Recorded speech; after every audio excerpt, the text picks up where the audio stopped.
Hi everybody, my name is Peter Carr. I'm with the Office of Public Affairs. Just want to give you our 2-minute warning. You'll notice we have some visuals that are on display here. They're also in your press packet. We will have those along with all the court documents on our website so you can download them. Another note for the court documents, there are multiple court documents, but all of them are essentially verbatim. So once you see one, that's going to have all of the information that you need. We just had to file separate charging documents for each asset that we're seeking to seize. But all of that will be available on our website. For today's press conference, the Attorney General, Loretta E. Lynch, will be our first speaker. Following her remarks, we'll hear from Assistant Attorney General for the Criminal Division, Leslie Caldwell, U.S. Attorney for the Central District of California, Eileen Decker, FBI Deputy Director, Andrew McCabe, and our final speaker will be IRS Criminal Investigation Chief Richard Weber. So again, it's our 2-minute warning. Thank you.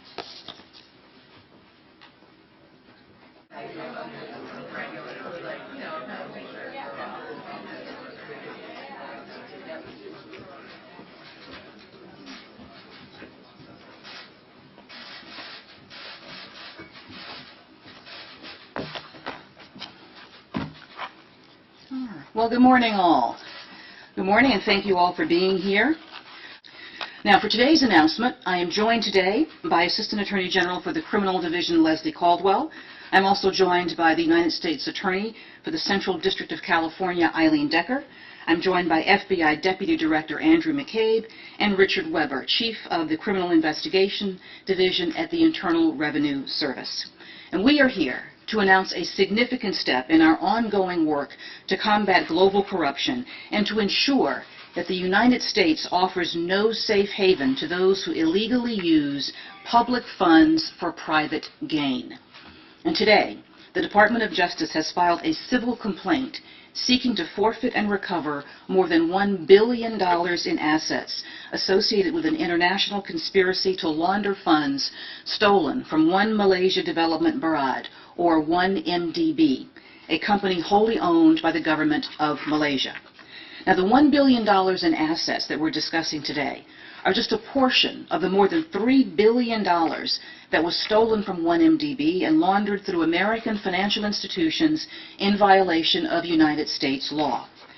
1MDB was created by the Malaysian government to promote economic development through international partnerships and foreign direct investment, with the ultimate goal of improving the well-being of the Malaysian people. But unfortunately, sadly, tragically, a number of corrupt 1MDB officials treated this public trust as a personal bank account.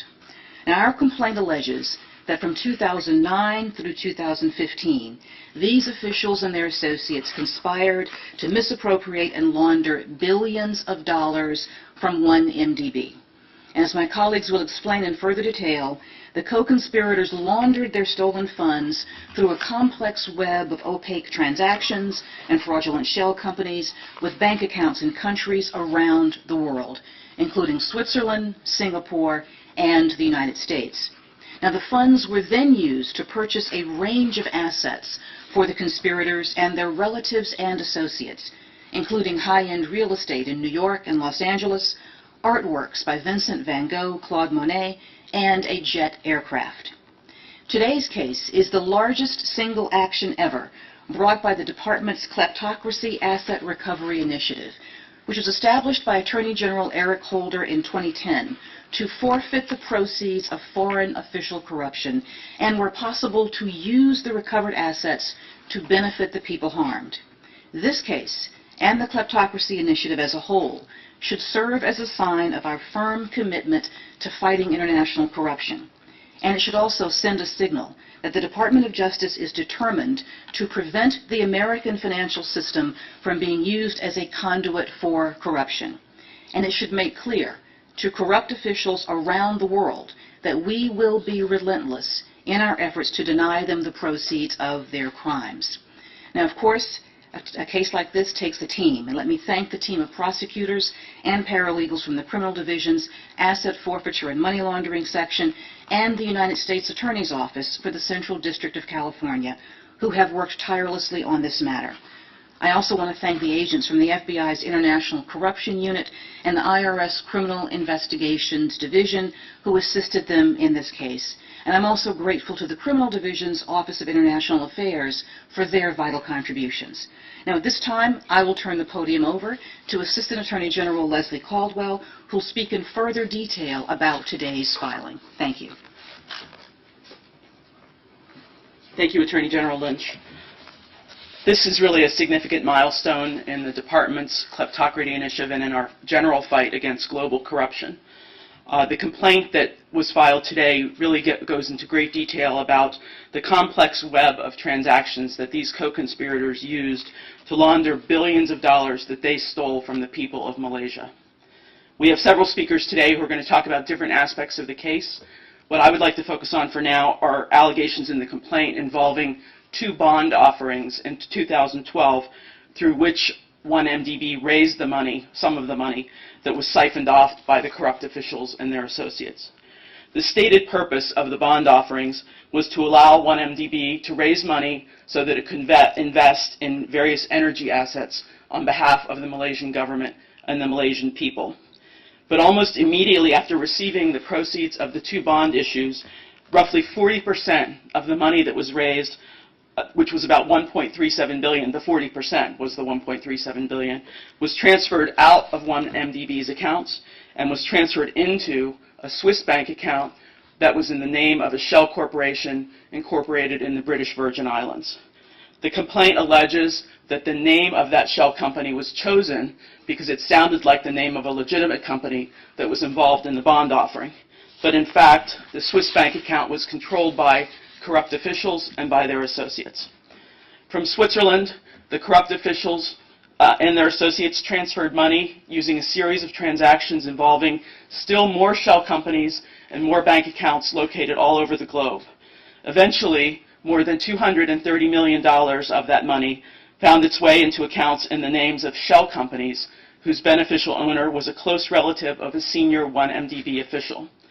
That individual used that money to buy luxury real estate in the United States and other assets, and also used the money to fund a California-based motion picture company called Red Granite Pictures. Red Granite Pictures, in turn, used more than $100 million of that money to finance the award-winning 2013 film, The Wolf of Wall Street. Of course, neither 1MDB or the Malaysian people ever saw a penny of profit from that film or from any of the other assets that were purchased with funds that were siphoned from 1MDB. Instead, that money went to relative and associates of the corrupt officials of 1MDB and others. Because the assets were laundered money, the future rights to that film are subject to the forfeiture complaint that's been filed today in Los Angeles. The significant assistance that we've gotten from international partners in this case has really been critical in identifying and restraining assets. And I think that international cooperation and the action we're taking today, which I said, as the Attorney General said, is the largest action taken to date in connection with our kleptocracy initiative. It should really send a message to kleptocrats, to corrupt officials around the world, that the United States is not a safe haven for their stolen money, and they cannot evade law enforcement simply through the use of shell companies, nominee entities, and other structures that are essentially designed to thwart law enforcement. The Department will continue to track and will continue to seize assets that kleptocrats and other corrupt officials steal from the people of their countries. I'd now like to turn it over to Eileen Decker from the U.S. Attorney's Office in California.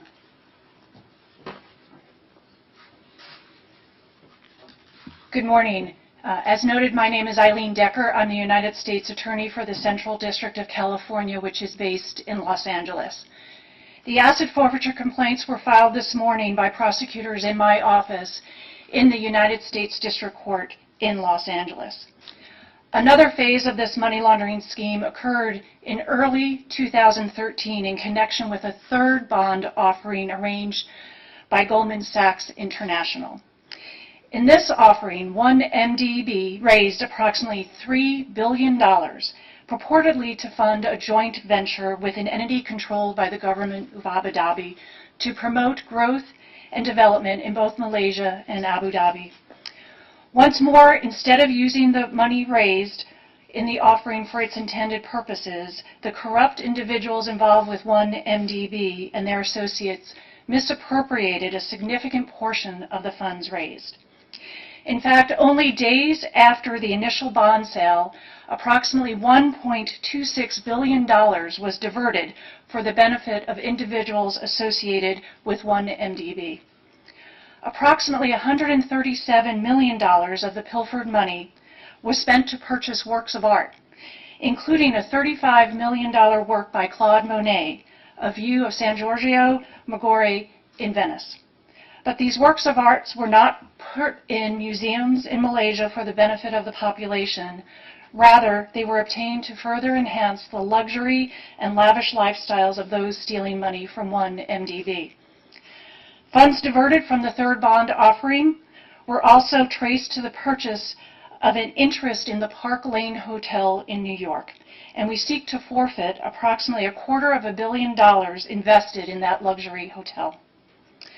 The laundering of the proceeds continued throughout 2013, with an additional $106 million used to purchase an interest in EMI Music Publishing.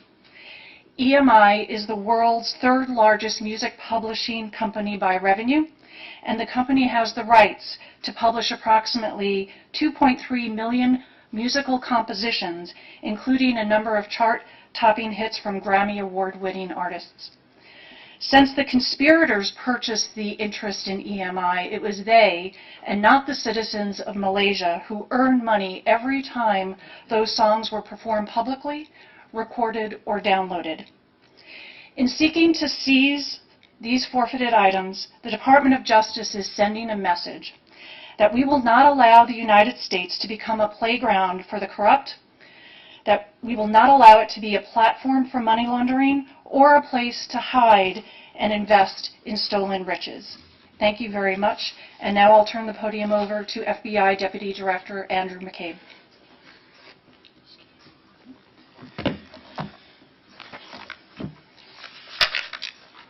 Good morning. So I'll walk you through the details of one of the additional schemes that have been outlined in today's complaint. So as alleged in the complaint, not long after 1MDB was established in 2009, corrupt officials at 1MDB and their associates began a sophisticated scheme to enrich themselves. In the first 2 years of its existence, more than $1 billion was transferred out of 1MDB to bank accounts in the names of shell corporations. These shell companies were controlled by associates of corrupt 1MDB officials. The funds were stolen under the pretense of having 1MDB invest in an oil exploration joint venture with a foreign partner. On paper, the $1 billion was to be 1MDB's investment in what purported to be natural resource rights. But this wasn't a legitimate investment for 1MDB or for the Malaysian people.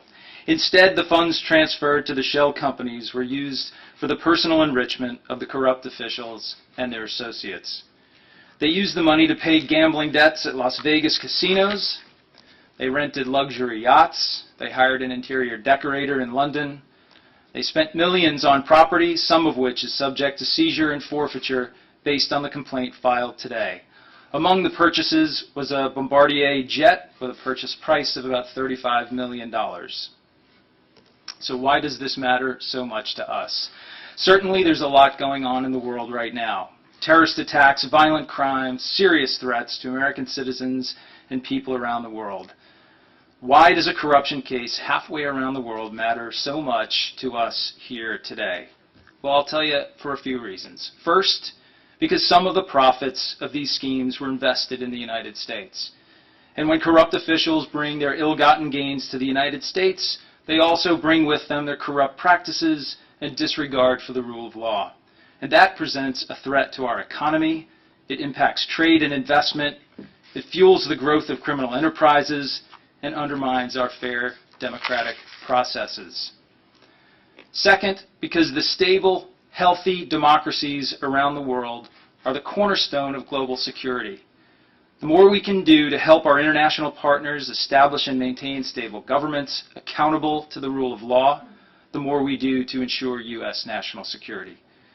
And finally, we do it because the FBI and the Department of Justice and our colleagues in federal law enforcement are uniquely positioned to provide this sort of assistance. The Malaysian people were defrauded on an enormous scale. It's schemes whose tentacles reached around the world. This case is beyond any single agency's ability to effectively investigate. We have investigators and prosecutors with deep experience working matters like this, so our involvement is a natural fit. Last year, we established 3 dedicated international corruption squads based in New York, Los Angeles, and here in Washington. These squads include agents, analysts, and accountants who are experts in complex financial schemes. These specialized teams are showing real results. This is the largest kleptocracy seizure in U.S. history. We hope this investigation will send a message to corrupt officials around the world that no person, no company, no organization is too big, too powerful, or too prominent. No one is above or beyond the law. So at this point, I'd like to thank a few of our partners. First, I'd like to thank our FBI legal attaché offices. These teams are stationed overseas to coordinate global investigations like this.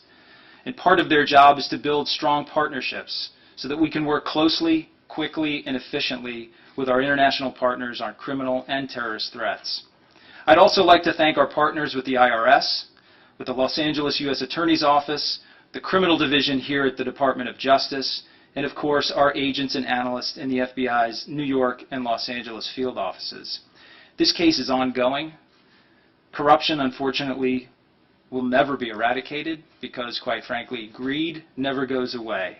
But we are committed to working with our partners here at home and around the world to do what we can to stop it, to ensure the legitimacy of public officials and to create a level playing field for all. Now I'd like to introduce Chief Richard Weber of the IRS Criminal Investigation Division. Thank you, Deputy Director. Good morning, everybody.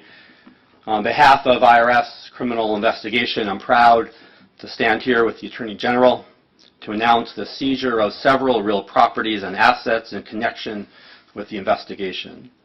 1MDB was originally established to drive strategic initiatives for long-term economic development of Malaysia. Instead, it is alleged that money was siphoned from this fund for personal investment, not for the good of the Malaysian people, and not for the achievement of their goals. The case is another example of IRS-CI's unique ability to follow the money through complex money laundering schemes and a web of opaque transactions and fraudulent shell corporations. In October of 2015, my LA field office joined the investigation, specifically focusing on Riza Aziz and Red Granite Pictures. Approximately $238 million was wired to Red Granite Capital in Singapore, an entity controlled by Aziz.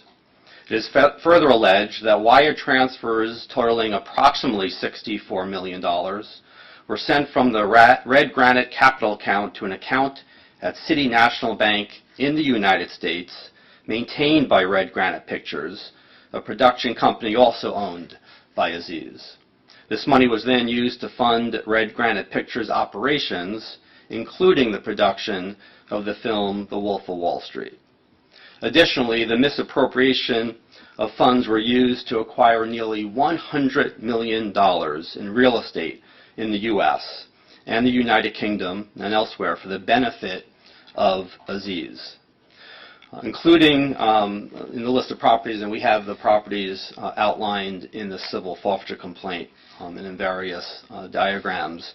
But the properties include a Beverly Hills mansion currently under construction, a Park Laurel condo in New York City, and a townhouse in the United Kingdom. Fighting worldwide corruption is in the interest of the United States. Corruption threatens good governance, sustainable development, and the democratic process, and fair business practices. Corruption erodes trust in government and private institutions alike. It undermines confidence in the fairness of free and open markets, and it breeds contempt for the rule of law. This investigation is continuing and ongoing.